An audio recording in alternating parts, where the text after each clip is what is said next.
প্রতিদিন রাত্রে শোয়ার আগে এমন বেশ কিছু সাহাবীর আমল ছিল, নিজে নিজে আঙ্গুলে গুনে দেখতো আজকে অতিরিক্ত আমল কি হয়ে গেছে, ভুল ত্রুটি কি হয়েছে, গুনাহ কতগুলো হয়েছে, নেকি কতগুলি হয়েছে।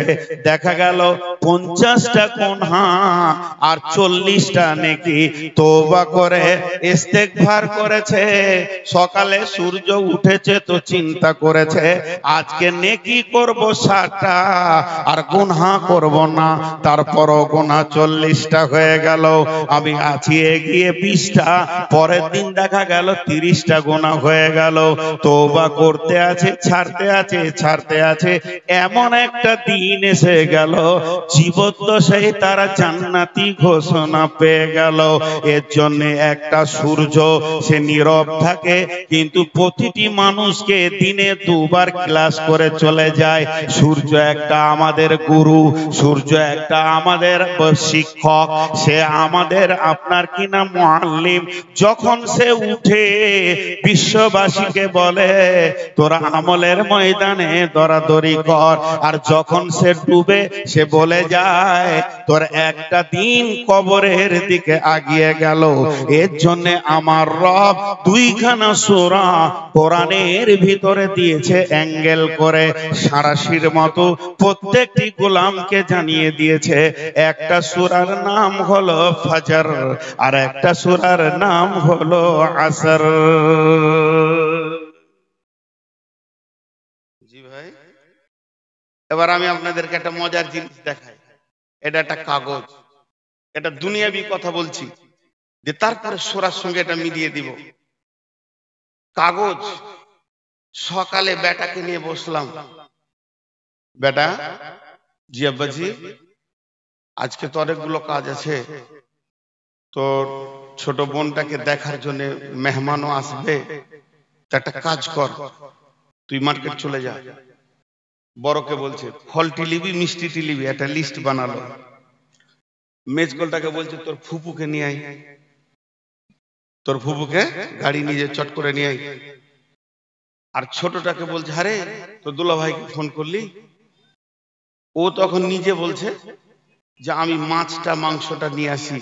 বাড়ির বহুগুলোকে বলছে তোরা কাজ কর, সামনে একটা কাজ রয়েছে, তার জন্য লিস্ট হয়ে গেল, লিস্ট হয়ে গেল। জি ভাই, এই লিস্টে কিন্তু আল্লাহ এবং রসুল এলো না। জি, কাজের যখন প্ল্যান হবে সকালে হয়। হাটে পেরিয়ে গেলাম বাপ বেটাতে, আরেকটা প্ল্যান, চোরে বাবা আগে রায়গঞ্জ যাব, ওখানে 4000 টাকা পাই, ওকে দেখা করে নিব। তারপরে ইটাহারে 10,000 পাই, ওকে দেখা করব। তারপরে বারসই হয়ে আমি চাঁচল হয়ে ফিরবো, টাকাগুলো তাগাদা করতে হবে। সব হয়ে গেল। জোহরটা কোথা পড়বো, আসরটা কোথা পড়বো, মাগরিব কোথা পড়বো, যেন জামাত না ছুটে, সকালের তেলাওয়াতটা যেন বাদ না যায়, সকালকার জিকিরটা যেন বাদ না যায়। এর ব্যাপারে কোনো প্ল্যান পরিকল্পনা হলো না, শুধু কাজের পরিকল্পনা হয়ে গেল। আমার সংসারে কে মেহমানদারি করবে আর কাকে মেহমানদারি করানো হবে, বউ বেটিরা নামাজের টাইমে নামাজ পড়তে পারবে কিনা। আমার দাদিজি যখন বেঁচে ছিলেন তিনি হজ করেছিলেন, হাজি বিবি ছিলেন। আমার মা চাচিরা ছিলেন তার বৌমা, কিন্তু কাজ করতে করতে যদি আজান হয়ে যেত আমার দাদিজির মাথা গরম হয়ে যেত, কাজকে ওইখানেই ফেলে দে, রান্না হয়নি তুই চুলাটাকে বন্ধ করে দে, এক্ষুনি বন্ধ করে দে, 2 ঘন্টা পর খাবো। আর যদি এখন রান্না করবি তোর হাতে খাবো না, আল্লাহর ডাক পড়ে গেছে, আগে গোসল করে উযু করে তুমি সালাত আদায় করো, এরপরে রান্না শুরু করো। আল্লাহর হুকুমের বাইরে কিছু করা যাবে না। একজন ডাক্তার, আমি নাম বলবো না, এভারসিএস নয়, পিএইচডি, তিনি এমবিবিএস নয়, এফআরসিএস। বহরমপুরে এভাবে তিনি প্রেসক্রিপশন লিখছেন, আর আমি হলাম রোগী, আমার প্রেসক্রিপশন চলছে। মাত্র একটা ওষুধের নাম লিখেছে, আর যেই মসজিদে আজান হয়ে গেল আল্লাহু আকবার, সঙ্গে সঙ্গে কলমটা ছেড়ে দিলেন। কলম ছেড়ে দিয়ে তিনি বের হয়ে চলে গেলেন সোজা মসজিদে। আমাকে বললে আপনিও মসজিদে যান, সালাত পড়ে এসে প্রেসক্রিপশনটা পুরো করে দিব। একজন আল্লাহর ওলি ছিলেন, তিনি একটা চিঠি লিখছিলেন, নুন লিখেছে, আর নুনের মাঝে একটা ফুটা লাগবে, নুনের দাগটা দিয়েছে, ফুটাটা দিতে যাবে, মসজিদে আজান হয়ে গেছে, কলমটা ছেড়ে দিল। কেন ছাড়লো? আল্লাহর ডাকের পর পৃথিবীর একটা নুক্তাও আমি দিব না, আমি কোনো কাজ করতে পারবো না। হে যুবক, হে বৃদ্ধ, হে মহিলা, ওরে আমার মা, ওরে আমার খালা, ওরে আমার বিটি, সময়ের মূল্য যে বুঝে না, সে নিজের মূল্য নিজেই বুঝে না। সে সময়কে হারিয়ে দেয়, সে নিজেকে হারিয়ে দেয়। যে সময়কে গলিয়ে দেয়, সে নিজেকে পচিয়ে দেয়। যে সময়কে ঠিক ঠিক ঠিক কাজে লাগায়, সে সব কিছু ঠিক কাজে লাগায়। এবার সন্ধ্যার সময় যখন মার্কেট থেকে মানুষ বাড়ি ফিরে, আসরের পর, ফজরের পর সবাই মার্কেট মুখী হয়, আর আসরের পর মার্কেট থেকে বাড়ি মুখী হয়। দুই সময় রোডে লোক বেশি দেখা যায়, একটা ফজর পর আর একটা আসর পর। তখন ওরা মিলিয়ে দেখে 30টা মাল কেনার জন্য এসেছিলাম, একটা দেখ সব মালটা এসেছে কিনা, চেরিটা নেওয়া হলো কিনা, আপেলটা বাদ পড়ে গেল কিনা, বিস্কিটটা নেওয়া হয়েছে কিনা, পরানের বিস্কিট বাংলাদেশের বলেছিলাম নেওয়া হয়েছে কিনা। যেমন মিলিয়ে নেয়, আমার রব বলছে আসর পর তুমি যারা দিনের আমলটাকে একবার মিলিয়ে লাও, জোহরটা তাকবীরে ওলা হলো কিনা, আসরটা তাকবীর ফত হয়ে গেছে কি, তাহলে তুমি তওবা করার একটা সুযোগ পেয়ে গেছো। সূর্য তোমাকে জ্ঞান দিয়ে চলে গেছে, মানব কুল রে তওবায় বসে যা। সূর্য ডোবার আগে মাবুদের কাছে একবার কেঁদে নে, হে মাবুদ, তোমার দেওয়া জীবন, তোমার দেওয়া শ্বাস, তোমার দেওয়া আলো, তোমার দেওয়া চোখ, তোমার দেওয়া কিডনি, তোমার দেওয়া দেহ নিয়ে তোমার সঙ্গে বেঈমানি হয়ে গেছে। মাবুদের তওবা করছি, আর সময়ের অপচয় করব না। আল্লাহ কত গুরুত্ব দিয়েছেন সময়কে, সময় কেন্দ্রিক দুইখানা সূরা দিয়েছেন, এবং সময় কেন্দ্রিক কোরআনে আয়াত রয়েছে। আল্লাহ তাবারাক ওয়া তাআলা সূরা তারিকের ভিতরে কত বড় গবেষণা কথা বলেছেন। দুইখানা আয়াতের তাফসীর করতে গিয়ে 2.5 ঘন্টা চলে যাবে। সেই আয়াত দুটাকে ওয়াস-সামাই ওয়াত-তারিক ওয়া মা আদরাকা মাত-তারিক আন-নাজমুস সাকিব ইন কুল্লু নাফসিন লাম্মা আলাইহা হাফিজ। আমি সংক্ষেপে মাত্র 5 মিনিট বলছি, এটা আমি গবেষণা করে দেখেছি। 2 ঘন্টায় উদ্ধার করা যাবে না। পৃথিবীতে খুব বেশি যদি মানুষ আছে, পৃথিবীতে খুব বেশি যদি মানুষ আছে, 7.5 থেকে 8 কোটি মানুষ আছে। কিন্তু আল্লাহর গ্যালাক্সিতে কতগুলো তারা আছে?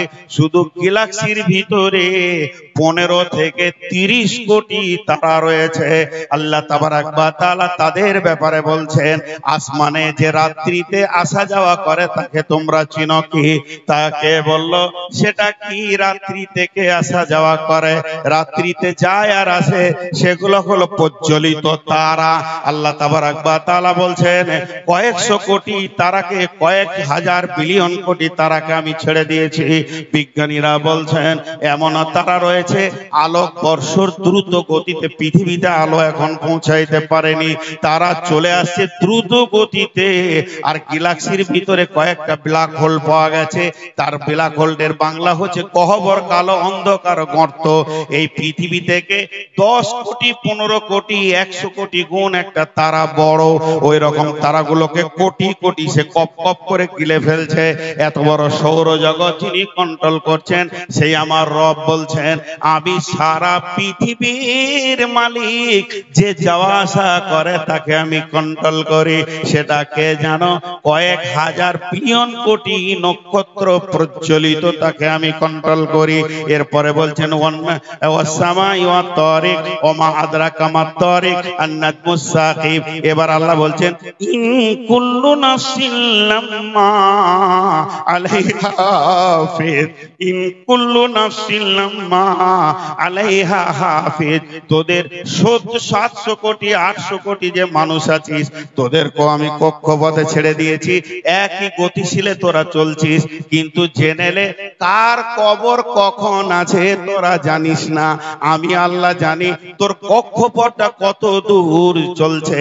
ইন কুল্লু নাফসিন লাম্মা আলাইহা হাফিজ, আমি প্রত্যেকটা আত্মার সঙ্গে হিফাজতের সঙ্গে আমি চালাচ্ছি। সূর্য নিজের কক্ষপথে চলছে, চাঁদ নিজের কক্ষপথে চলছে, এমনকি পৃথিবী দ্রুত গতিতে চক্কর মারে। আল্লাহ সূরা তারিকে বলছেন, সেই সাথে আমার আল্লাহ বলছেন পৃথিবীতে যতগুলো আত্মা আছে, মানুষের আত্মা, গরু ছাগলের আত্মা, পিপুলিকার আত্মা, সমস্ত আত্মাগুলোকে আমি কন্ট্রোল করছি। তারা কিভাবে ধীরে ধীরে ধীরে ধীরে ধীরে ধীরে কবরে ঢুকবে এ ব্যাপারে আমি হেফাজতে রেখেছি। অতএব সময় এত মূল্যবান, আমার নবী বলেছেন উম্মতের হাত থেকে টাকা চলে যাক, হিরে চলে যাক, মণি চলে যাক, মুক্তা চলে যাক, পস্তায়ও না। ফালতু যে সময়টা চলে যেছে এর থেকে আর হতভাগাদের করার কিছুই নাই। যারা ফালতু সময় কাটায় তাদের মতো হতভাগা আর কেউ নাই। বিশেষ করে ফেসবুক মানুষের সময়কে কেড়ে নিয়েছে।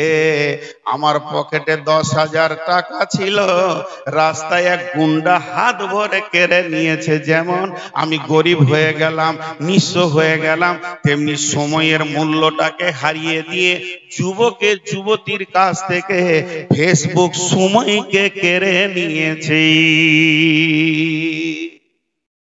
এবার আমি সূরার দিকে যাব। এতক্ষণ আমি উপস্থাপনায় ছিলাম।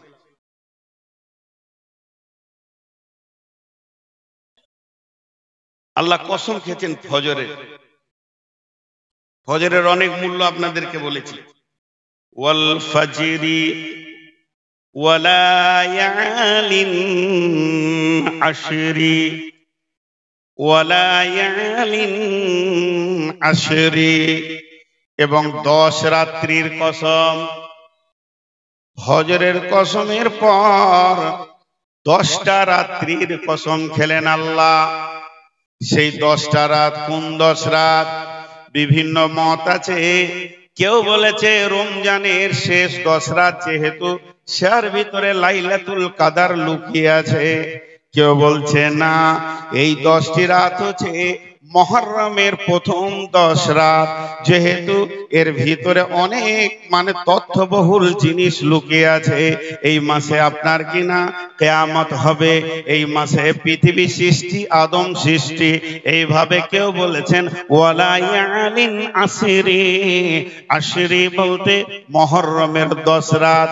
আবার এক মুফাসসির বলছেন না, এটা হলো জিলহিজ্জার 10টা রাত, যেহেতু এর ভিতরে মিনার দিন রয়েছে, আরাফাতের দিন লুকানো রয়েছে। বিশুদ্ধ সূত্রে সব থেকে যেটাকে সহি বলা হচ্ছে, এদের ভিতরে অনেক মতান্তরের পর এটাকে সহি সূত্রে বলা হচ্ছে জিলহিজ্জার 10 রাত। ওয়াসফি ওয়াল ওয়াতরি, আল্লাহ কসম খাচ্ছেন জোড়ার এবং বেজোড়। আল্লাহর সৃষ্টির ভিতরে জোড়াও আছে, বিজোড়ও আছে। আল্লাহর সৃষ্টির ভিতরে সূর্য একটা, চন্দ্র একটা, এইভাবে এগুলো বিজোড় রয়েছে। আবার জোড়া রয়েছে, ওয়া খালাকনাকুম আজওয়াজা, জোড়া সৃষ্টি করেছো সবার, তাই তো সুন্দর ধরা, একের লাগি অপর জনে হয় যে মাতোয়ারা। তাহলে কসম কয়টা হলো?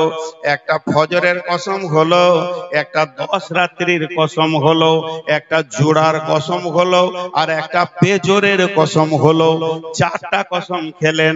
তারপর আল্লাহ বলছেন ওয়াল্লাইলি ইদা ইয়াসরি, এবং কসম ওই রাত্রি, যে রাত্রি চলমান হয়ে প্রভাতের দিকে কাছে এসছে, মানে রাত্রিটা গমন হতে হতে শেষের দিকে পৌঁছেছে।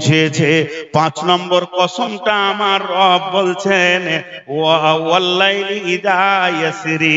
এরপরে আমার আল্লাহ প্রশ্ন রাখছেন হাল ফি যালিকা কাসামুল লিযি হিজরি, হাল ফি যালিকা কাসামুল লিযি হিজরি, হাল ফি যালিকা কাসামুল লিযি হিজরি। এগুলো কি জ্ঞানী ব্যক্তিদের জন্য কসম নয়?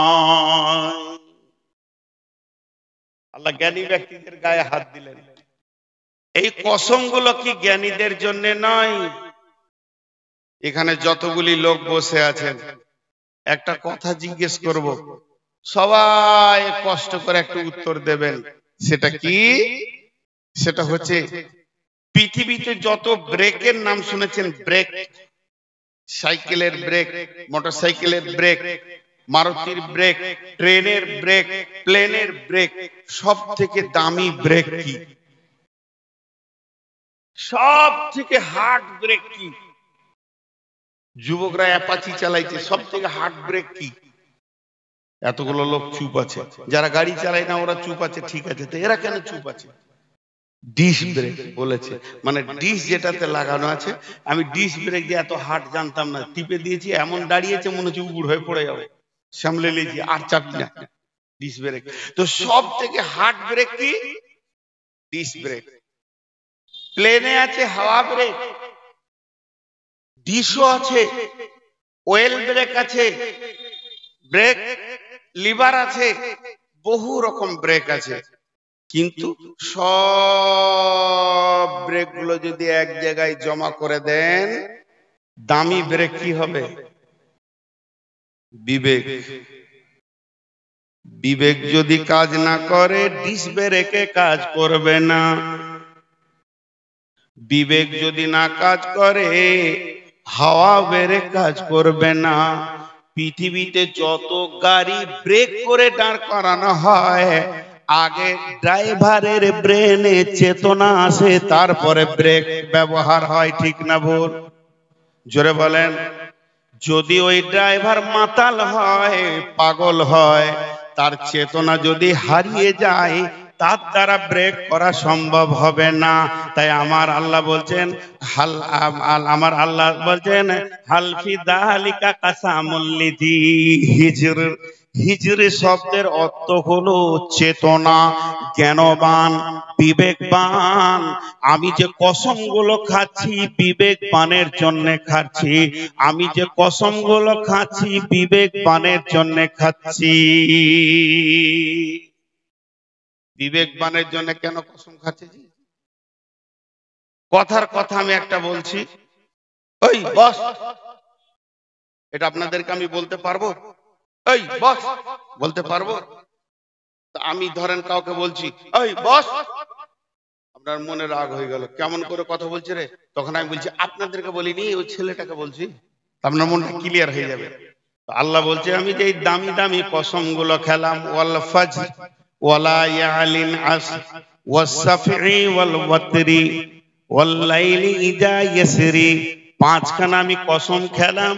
একটা কসম খেলাম ফজরের, দ্বিতীয় কসম খেলাম 10 রাত্রির, তৃতীয় কসম খেলাম জোড়ার, চতুর্থ কসম খেলাম বিজোরের, 5ম নম্বরে আমি কসম খেলাম কি চলমান রাত্রি প্রবাহমান, যেটা সীমান্তে পৌঁছে গেছে।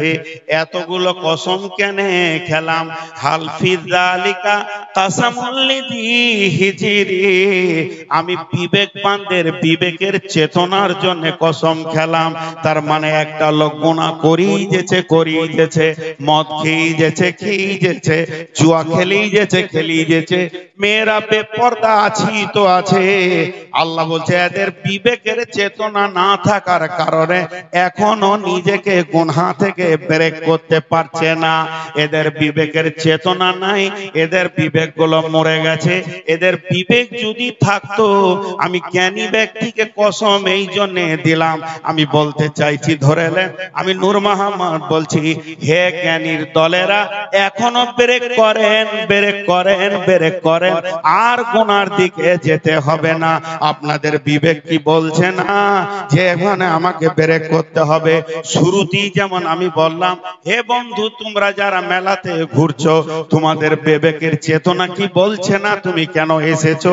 ও মহিলারা, তোমরা প্যান্ডেলের বাইরে কেন রয়েছো? তোমাদের বিবেক কি তোমাদেরকে চেতনার আলো দিচ্ছে না যে আমি কি করতে এসে কি করছি? অতএব যার বিবেক মরে গেছে, ওকে সারা রাত জলসা করলে কোনো কাজে লাগবে না।